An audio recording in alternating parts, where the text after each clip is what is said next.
Good morning, Pastor Abram from Peniel Liturgical Pastor, and I am here this morning doing my daily reading. And our daily reading this morning was from Matthew chapter 8. And there's a story of a Roman centurion or a Roman officer who Jesus he talks to, and this Roman soldier has a servant who's gravely sick, and let me just read it to you. That way we have the understanding of what happens. And then I have three small reflections from the story where it says in verse 5, when Jesus returned to Capernaum, a Roman officer came and pleaded with him, Lord, my young servant lies in bed, paralyzed and in terrible pain. Jesus said, I will come and heal him. But the officer said, Lord, I am not worthy to have you come into my home. Just say the word from where you are, and my servant will be healed. I know this because I am under the authority of my superior officers, and I have authority over my soldiers. I only need to say go, and they go. Come, and they come. And if I say to my slaves, do this, they do it. When Jesus heard this, he was amazed. And he says a few things, but I'm going to skip down to verse 13 where he says this. Then Jesus said to the Roman officer, go home, because you have believed, it has happened. And the young servant was healed that very hour. Three quick things, just three small thoughts from this passage. The first being, we don't quite think like this anymore, just because, especially in the West, especially in America, our culture is so diverse, it's so integrated that we just don't think about the natural segregations of our world anymore. But Jesus interacting with this officer in this way wasn't normal. Obviously, if there was a legal matter or if there was something they had to engage with Gentiles with, they would. But Jesus, as a person of influence in the society, helping a non-Israelite wasn't necessarily something that was common. It wasn't a natural thing that they would do in their society. And so for Jesus, not only to just engage with a Gentile, an outsider, but to actually invite him to be part of what he was doing, to actually welcome him in and to celebrate him. The part I didn't read is he actually celebrates this man. He says, I've not found someone with this kind of faith in all of the native Israelites, the insiders.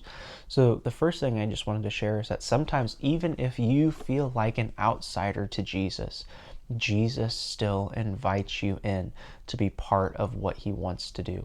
And I think that we oftentimes will feel that way, that we feel like we aren't pure enough to engage with Jesus, that we aren't put together enough to engage with Jesus. But regardless of our status, regardless of who we are, Jesus, should we have faith in him, Jesus invites us to engage with him. The second one is this. It says, the Roman officer's faith was so strong that he knew Jesus' authority and he didn't even have to go to his house. Jesus said, hey, you want me to come? You said, you want me to heal your servant? I'll come to your house and heal your servant. He said, let's go. We're going to go. And the officer says, no, I'm a man of authority. I recognize and see your authority. Just say the word right here, and I know that he'll be healed. Just say the word.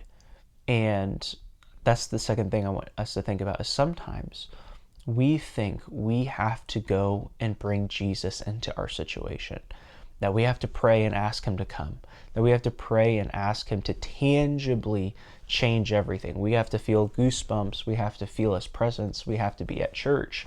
We have to be close to him, proximity in his house. But the reality is that Jesus has the same power that the Father has. That Jesus, the same power that God in Genesis said spoke the life into the world, that spoke into a moment and things were created. Jesus' power is the same, that Jesus is able to just speak a word and all of a sudden healing is given. All of a sudden salvation comes. And I think sometimes we're trying our best to go and find Jesus and to just drag him back into our situation, rather than just simply realizing that a word from Jesus would be enough to do everything that we need. And so if you're seeking Jesus, just know that even the smallest word from him has enough power, has the ability to do whatever you need. It doesn't mean you have to have some overwhelming experience. I'm sure it would have been great to spend the time walking with Jesus back to his house, to visually see him say, "Be healed," and all of a sudden his servant gets up, is not paralyzed anymore, and is able to go. But he knew that all he needed from Jesus was the acknowledgement, the actual saying of, "He will be healed, you will be healed."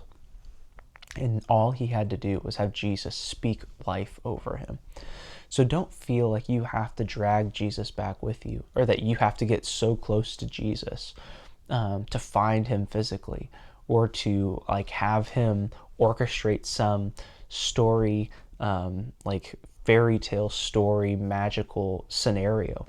All it takes is a simple word from Jesus. And then lastly, it says that when he said this to the Roman officer, "Go home, because you believed, this has happened." And it says the servant was healed in that same hour. And I know that this is where it's hard, because sometimes we pray for things and they don't happen. Sometimes we pray for years and it takes years for our prayers to be answered. We hold that in this tension. We hold that knowing that not everything we do is on our timeline, but that God's timing is perfect. But at the same time, we have to have faith that Jesus would move right here, right now, this very hour, if I pray and believe that if I ask Jesus, and if Jesus speaks a word, that it'll happen now. It won't happen in the future, 50 years from now. It won't happen when I'm old and wise. It won't happen when I've built up enough spiritual equity to cash in a miracle. If Jesus speaks a word, it'll happen.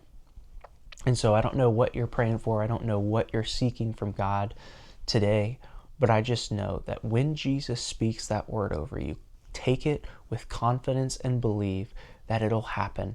Because when Jesus speaks, anything is possible. When Jesus speaks, his power comes rushing in, and nothing is left to be the same. So I hope those thoughts from Matthew chapter 8 bless you this morning, and I hope that you continue to seek a word from Jesus, because all he has to do is just say the word, and nothing will be the same.